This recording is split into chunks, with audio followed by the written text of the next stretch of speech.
პოზიციით წარსდგა საქართველოს ბრიუსელში სავიზო დიალოგის ფარგლებში გამართულ შეხვედრაზე. ამის შესახებ განმარტება საგარეო საქმეთა სამინისტრომ გააკეთა.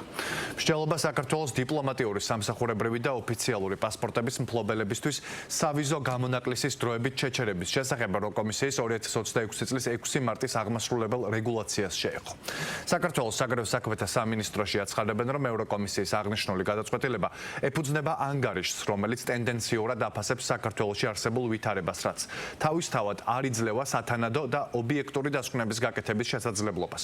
საქართველოს საგარეო უწყების ცნობით არასაკმარისი დასაბუთების საფუძველზე მიღებული გადაწყვეტილება საქართველოს დიპლომატიური და სამსახურებრივი პასპორტის მფლობელებისთვის უვიზო რეჟიმის დროებით შეჩერების შესახებ უსამართლოა.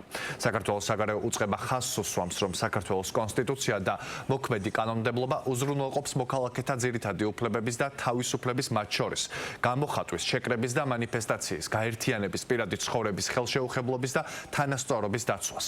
შეხვედრის შესახებ ვრცელი კომენტარი ცოტა ხნის წინ გააკეთა საგარეო საქმეთა მინისტრმა. საკითხს გამოეხმაურა პრემიერ-მინისტრიც.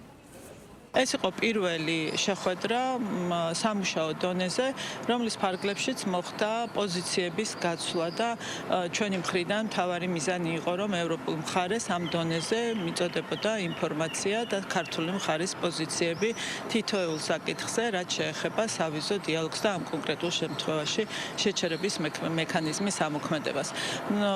ვნახოთ, როგორ განვითარდება მოვლენები. მოველით, რომ ევროკავშირის მხარე უფრო მეტად თვალისწინებს იმ ლეგიტიმურ მიზეზებს, რაც არსებობს სავიზო დიალოგის ფარგლებში და იმ ლეგიტიმურ პირობებს, რაც აქვს ქართულ მხარეს. არანაირ მომავალ ნაბიჯებზე არ ყოფილა საუბარი, რეალურად ეს იყო პირველი შეხვედრა, რომლის ფარგლებშიც კიდევ ერთხელ გაიცვალა ინფორმაცია, უფრო მეტად ქართული მხარის მიერ იქნა წარმოდგენილი ინფორმაცია იმ საკითხებთან დაკავშირებით, რაც ჩვენ აქამდე ვიხილეთ ევროკავშირის მიერ დაფიქსირებული ანგარიშებში თუ რეგულაციებში, რაც ჩვენი საზოგადოებისთვის არის ცნობილი. ყველა მიმართულებით ჩვენ ვართ ღია დიალოგისთვის, მათ შორის იმ თემებზეც, რაც განიხილებოდა ბრიუსელში, კონკრეტულად ვიზებთან დაკავშირებით.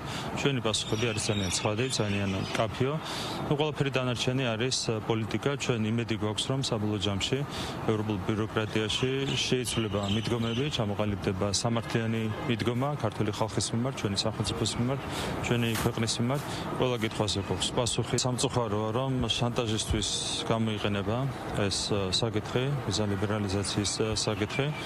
ჩვენ თავის დროზე რეალურად ჩავგედეთ ყველანაირი გზა შანტაჟისთვის. დარჩა ერთადერთი თეორიული ინსტრუმენტი, ეს არის ვიზა ლიბერალიზაცია და კონკრეტული ძალები ცდილობენ რაღაცნაირად ეს ინსტრუმენტი გამოიყენონ შანტაჟისთვის ქართული ხალხის წინააღმდეგ და ჩვენი სახელმწიფოს წინააღმდეგ. ეს არის არასწორი მიდგომა, მინდა სამართლიანი მიდგომა და რა თქმა უნდა ამ გზავნილით ვესაუბრები ჩვენს ევროპელ პარტნიორებს.